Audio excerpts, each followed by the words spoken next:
Welcome to Kitchen Table Conversations, a series of short and shareable conversation starters for those of us who have or love and support people with a complicated and beautiful brain. Here's your host, Angela Geddes. Hi everyone, and welcome back to Kitchen Table Conversations with Angela Geddes. I'm just again so happy to be here. As we mentioned, September 9th is FASD International Awareness Day, and the month of September we continue to participate in many activities to help increase awareness, debunk some myths, and work towards prevention. Today's conversation is going to circle around what the effects of prenatal alcohol exposure look like across the lifespan. And we encourage everyone to share these kitchen table conversations with our circles because, again, we're not here to speak to people who already understand what fetal alcohol spectrum looks like and how complex it can be and how misunderstood it can be.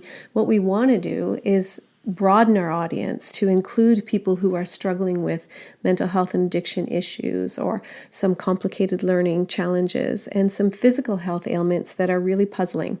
So again, that's the purpose of these kitchen table conversation starters. Again, with the focus on fetal alcohol spectrum disorder and the effects of prenatal alcohol exposure, because we need to recognize that not every baby who is exposed to alcohol will develop fetal alcohol spectrum disorder, but lots of times there's still impact. So that impact can be a little bit more subtle. And as we mentioned, there's a link between prenatal alcohol exposure and mental health conditions such as anxiety and depression, etc. So it's important to note that it is complicated and it's different for everyone. And although obviously there are some commonalities that help make a identification and a diagnosis possible, the presentations are unique to the individual because there are different protective factors, and the amount and the timing of the alcohol consumption is different for everyone. So this means that what gets impacted is different and to different degrees as well. It is important to recognize that most of the research we have regarding FASD focuses on the people who have already received a diagnosis. And with our limited diagnostic capacity, the ones that we do see are the ones that are really, really struggling and have absolute confirmed prenatal alcohol exposure in their histories. And it makes sense that the people that we have diagnosed have had considerable amounts of alcohol as a part of their prenatal history, so there's no question there. But we are now learning that even small amounts of alcohol prior to the confirmation of the pregnancy, for example, can be quite impactful. The Canadian guidelines for FASD diagnosis indicate that as little as 2 binge drinks throughout the pregnancy, so binge drinks is between 4 and 5 drinks at a time, or more than 7 drinks within a week, qualifies for confirmed prenatal alcohol exposure that can result in fetal alcohol spectrum disorder. This is important information to share because we all have a right to make informed decisions. And if we know and understand that even in those early weeks, we can make informed decisions around planning our pregnancies and making sure that if we're trying for a baby that we remain abstinent from alcohol for, the recommendation is for 3 months prior to you starting to try for a family. So this is important information to share, and people have a right to make a choice based on accurate information. So from my experience, FASD can look like a lot of things, and often not quite so debilitating as some of the research outlines. So for me, FASD looks like a lot of things, including generosity, kindness, warmth, tolerance, sensitivity, creativity, lots of musical talents and artistic talents, resilience, mindfulness, and the ability to move from one thing to the next with relative ease at times. And then there's also some commonly understood challenges in the following domains. So, for example, there's expressive and receptive and complex language difficulties. And quite often there is a significant discrepancy between how well people can speak and what they actually understand and retain. So this gets a bit confusing because lots of times people assume, because of these really great communication skills, that people are understanding what's being said to them and that they're able to follow through with things independently. But they really, oftentimes, they aren't. They also can really struggle with sarcasm and inferences and jokes, and that can often leave people, and adults included, feeling very confused and not comfortable. So speaking of discomfort, there's also lots of sensory processing difficulties and deficits, which might look like a child or an adult being overly sensitive to tags on their clothing or socks that could be uncomfortable, and just generally a feeling of having to move, and just their clothes, everything just seems to be kind of uncomfortable. There's also fine and gross motor skill impairment, which may look like a youth who would love to skateboard, for example, but says, I'd love to, but I just can't stay on it. So he can walk fine, he can ride a bike fine, but he can't stay on a skateboard. His balance is somewhat impaired. And then it also can look like behavioral and emotional and social difficulties, which may mean that the child would benefit from counseling or social skills training. And lots of times there's kind of an inconsistent memory, which may look like a child who can recall directions quite clearly, but be unclear of what time curfew is, in spite of the curfew being consistent for the past, maybe even year or two. And it can also look like confabulation, which might look like a lie, but it's actually a retelling of his or her truth that might not be entirely accurate. So it may mean filling in the blanks and saying what people probably think there should be saying at the time, or filling in the blanks to fit the narrative in that particular circumstance.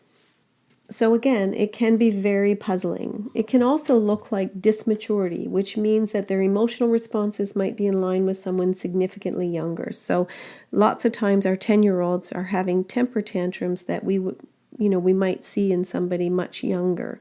And so sometimes our approach has to be, what would I do to support the 2-year-old or the 3-year-old who's having a temper tantrum?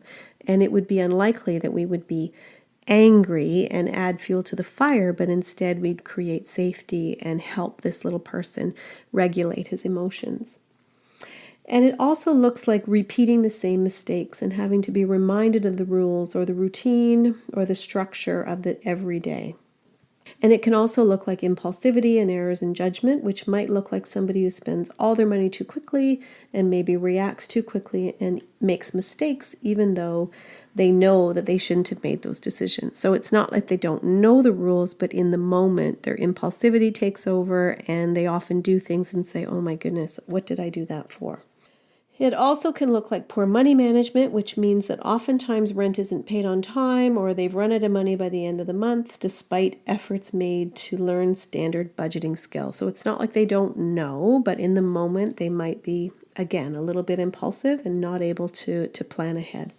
And there is a vulnerability, which might look like someone being taken advantage of, or being too kind, or being kind of drawn into lifestyles that are contrary to their values. And it can also look like individuals who are very concrete thinkers. It might look like somebody has a difficult time transferring their learning from one circumstance to another. So in one example I can give that there was a young person who learned how to work in a kitchen, was really enjoying it, and was pursuing culinary skills. But his job at the moment was to do dishes in a triple sink. So he learned how to do dishes that way. And so at home, the foster family thought that it would be helpful for him and make him feel good if he contributed to the home chores by doing dishes. But the dishes, unfortunately, had to be done in a double sink, which was quite different. And this was really hard for him to understand. And it resulted in a kind of an emotional circumstance that left the parents feeling quite puzzled. So again, I think it's important to recognize that our research does not really include some of the more hidden ones who appear without any physical features, or who are bright and helpful, creative, artistic, and caring, but also struggle with impulsivity, learning, relationship concentration, anger control, and mood disorder difficulties. So that was the catalyst actually behind me choosing to write a book called A Complicated and Beautiful Brain. I wrote it to help share the message and help debunk some of the myths that we have around the fact that most people with FASD will really not be able to live independently, for example, and will struggle with lifelong debilitating symptoms. And who are unable to manage a lot of things on their own. And I just know from my experience working in this field that that's not true. Now, it's not true that people with FASD can just kind of fly along and without any kind of supports, but they can be and are very successful and very content and very happy individuals once they get some of that diagnostic clarity. So the ones in my circle seem to be incredibly full of life, optimism, tolerance, and some compassion. They are creative. I mentioned often very musical, artistic, but there's still some that are very, very challenged. And, it is just so hopeful that with increased awareness, more community-based supports, and the family and friends and the circle around the individual being compassionate and supportive of a brain injury rather than looking at things like their behavioral challenges. I think that we all know that the outcomes can be better. And it's also hopeful to know that, things like executive functioning and problem solving can and will increase over time. And by the time individuals are adults, with proper supports, they can do quite well.